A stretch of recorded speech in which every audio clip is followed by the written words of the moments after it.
ഇനി ഒരിക്കലും കാണത്തില്ലെന്നും ലഭിക്കത്തില്ലെന്നും നിന്നോട് തന്നെ പല ആവർത്തി പറഞ്ഞ വിഷയത്തിനകത്ത് ദൈവത്തിൻ്റെ ആർദ്ര കരുണയാൽ ഒരു ദൈവപ്രവൃത്തി നടക്കാനായിട്ട് പോകുന്നു. മോർണിംഗ് മന്നായിലേക്ക് എല്ലാ പ്രിയപ്പെട്ടവരും സ്വാഗതം. അനുഗ്രഹിക്കപ്പെട്ട ഈ നല്ല ദിവസം വീണ്ടും ഒരു സന്ദേശവുമായിട്ട് മോർണിംഗ് മന്നായിലൂടെ നിങ്ങളോടൊപ്പം കർത്താവിലായിരിക്കുന്നത് ഈ സന്തോഷമുണ്ട്. കഴിഞ്ഞ ദിവസം വളരെ ബ്ലസ്ഡ് ആയിട്ടൊരു സന്ദേശം നമ്മളെ ദൈവം കേൾപ്പിച്ചു. ആധികാരികമായിട്ട് ദൈവം ഇടപെട്ട ദൂതുകൾ ഇപ്പോഴും അതിൻ്റെ ചലനം സൃഷ്ടിച്ചുകൊണ്ടിരിക്കുന്നു ഞാൻ വിശ്വസിക്കുകയാണ്. ഉൽപ്പത്തി പുസ്തകം 46 അധ്യായം 30 വാക്യം, ഇസ്രായേൽ യോസഫിനോട്, നീ ജീവനോടെ ഇരിക്കുന്നെന്ന് ഞാൻ നിന്റെ മുഖം കണ്ട് അറിഞ്ഞതുകൊണ്ട് ഞാൻ ഇപ്പോൾ തന്നെ മരിച്ചാലും വേണ്ടതില്ല എന്ന് പറഞ്ഞു. വളരെ അനുഗ്രഹിക്കപ്പെട്ടൊരു സന്ദേശമായത്. നമുക്കറിയാം, മാനുഷികമായിട്ട് നടക്കാൻ സാധ്യതയില്ലാത്തത് ദൈവം തന്നെ മക്കൾക്ക് വേണ്ടി ചെയ്യും. ഞാൻ ഈ ദൂത് പറയുന്നത് നിങ്ങളോടാകട്ടോ. മാനുഷികമായിട്ട് അത് നടക്കാൻ സാധ്യതയില്ല. നീ ചിന്തിച്ചാൽ അത് നടക്കത്തില്ല, നീ വിചാരിച്ചാൽ അത് കിട്ടത്തില്ല. പക്ഷേ ദൈവം വിചാരിച്ചാൽ അത് നടക്കും, ദൈവം ചിന്തിച്ചാൽ അത് സംഭവിക്കും. ചിലർ നിന്നെക്കുറിച്ച് കളിയാക്കി പറഞ്ഞ വാക്കുകൾ അവർ തന്നെ തിരുത്തത്തക്ക വിധത്തിലുള്ള ചില ദൈവ നന്മകൾ നിന്നിലേക്ക് ദൈവം തരാൻ പോകുകയാണ്. സ്തോത്രം. ഇവിടെ നിങ്ങൾ നോക്കിയേ, ആടിൻ്റെ ചോരയെ മുക്കിയ അങ്കി കൊണ്ടുവന്നു യാക്കോബിനെ കാണിച്ചപ്പോൾ അവൻ തന്നെ അങ്ങ് വിലയിരുത്തുകയാണ്. അയ്യോ, ഇതെൻ്റെ മോൻ്റെ അങ്കി തന്നെ, ബാക്കി അവനാ പൂരിപ്പിക്കുന്നു. മക്കൾ പറഞ്ഞില്ല, ആ ദുഷ്ടമൃഗം പറിച്ചു കീറിപ്പെന്ന് അവർ പറഞ്ഞില്ല. ഈ ആടിൻ്റെ ചോര മുക്കിയ അങ്കി കണ്ടപ്പോഴേ യാക്കോബ് അങ്ങ് വിലയിരുത്തുക. എല്ലാ വിധിയെഴുത്തുകളും എല്ലാ വിലയിരുത്തലുകളും ഒന്നും ശരിയല്ല കേട്ടോ. വസ്തുതകളെ നോക്കി വിലയിരുത്തരുത്, സാഹചര്യങ്ങളെ നോക്കി വിലയിരുത്തരുത്. ദൈവം തരുന്ന ദൈവ സന്ദേശങ്ങളെ, ദൈവിക വാക്തത്വങ്ങളെ നോക്കി വിലയിരുത്തുക. ഫാക്റ്റ് അത്, വസ്തുതയത്. ആടിൻ്റെ ചോര മുക്കി എന്നുള്ള വസ്തുത. പക്ഷേ ട്രൂത്ത് എന്ന് പറയുന്നത് അപ്പുറത്ത് യോസഫ് ജീവനോടെ ഉണ്ടെന്നുള്ളതാണ്. അതറിയണമെങ്കിൽ നീ പ്രാർത്ഥനാ മുറി കയറണം, അതറിയണമെങ്കിൽ നീ ദൈവത്തോട് ചോദിക്കണം. പക്ഷേ യാക്കോബേ, നീ എന്താ ആ ഒരു നിഗമനത്തിനകത്ത് എത്തിയത്? ഇല്ല, ഞാൻ എൻ്റെ നരയെ ദുഃഖത്തോടെ ഞാൻ പാതാളത്തിലോട്ട് വിടുമെന്ന് നീ എന്താ അങ്ങനെ പറഞ്ഞത്? നിന്റെ പ്രതിസന്ധികളുടെ നടുവിൽ, നിന്റെ വേദനകളുടെ നടുവിൽ നിന്നെ ദൈവം താങ്ങി നടത്തിയിട്ടുള്ളതല്ലേ?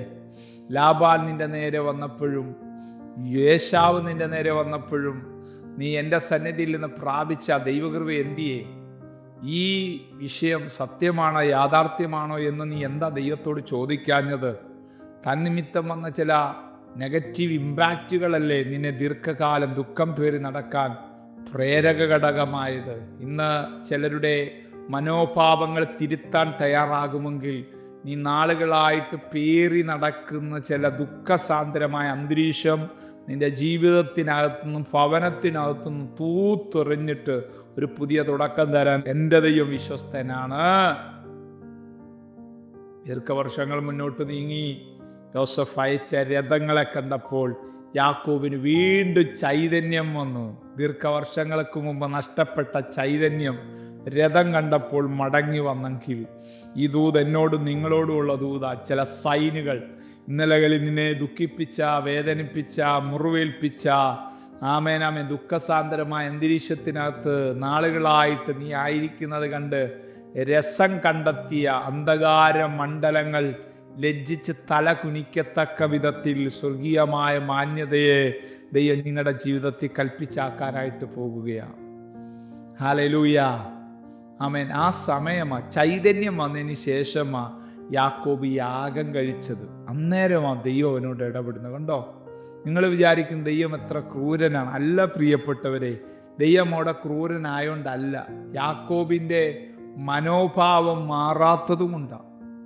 എത്ര പ്രാർത്ഥിച്ചാലും ദൈവവൈദ്യതിൻ്റെ മനോഭാവത്തിനകത്തൊരു ചേഞ്ച് വന്നില്ലെങ്കിൽ ചില നന്മകൾ നിനക്ക് കാണാൻ കഴിയത്തില്ല, അനുഭവിക്കാൻ കഴിയത്തില്ല.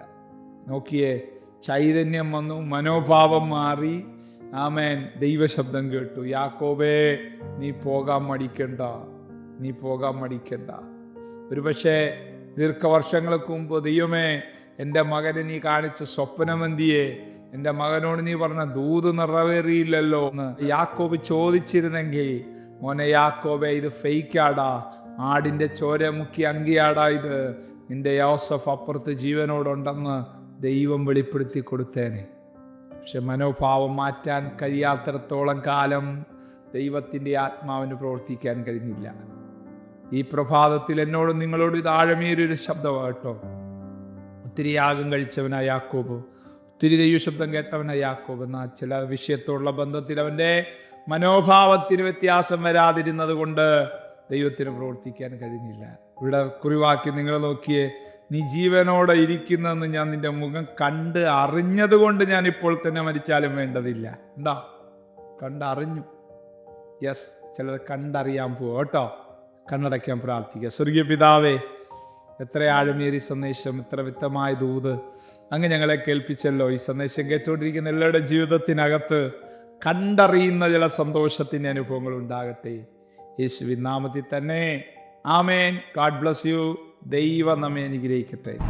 Praise the Lord. മോർണിംഗ് മന്ന സന്ദേശം ശ്രവിച്ചുകൊണ്ടിരുന്ന എല്ലാ ദൈവമക്കൾക്കും സ്നേഹവന്ദനം. പാസ്റ്റർ ബിനു വട്ടപ്പാറ. ഈ ദൈവവചന സന്ദേശങ്ങൾ തുടർമാനമായി ലഭിക്കുന്നതിനായി 9745600023 എന്ന വാട്സാപ്പ് നമ്പറിൽ ബന്ധപ്പെടാവുന്നതാണ്.